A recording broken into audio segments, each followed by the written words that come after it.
বান্দা যতক্ষণ নামাজে থাকে ততক্ষণ আল্লাহর পক্ষ থেকে একটা রহমতের ফেরেশতা ওনার মাথায় ছায়া হয়ে থাকে।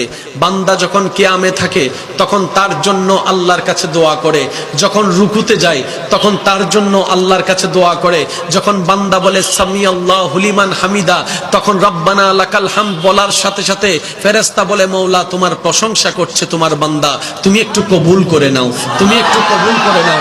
বান্দা যখন সুবহান রব্বিয়াল আযীম বলে তখন ফেরেশতা বলে মওলা তোমার প্রশংসা করছে আমি শুনছি। সুবহান রব্বিয়াল আলা বলছে, ফেরেশতা বলে মওলা তোমার প্রশংসা করছে আমি শুনছি। যখন বান্দা সিজদায় গিয়ে সুবহান রব্বিয়াল আলা বলে ফেরেশতা তার পক্ষ হয়ে রবের কাছে মাগফিরাত করে, ক্ষমা প্রার্থনা করে, ইস্তেগফার করে, ক্ষমা চাইতে থাকে। আল্লাহ তাআলা ওই ফেরেশতার দোয়ার বদলতে ওই নামাজির গুনাহকে মাফ করে দিতে থাকেন।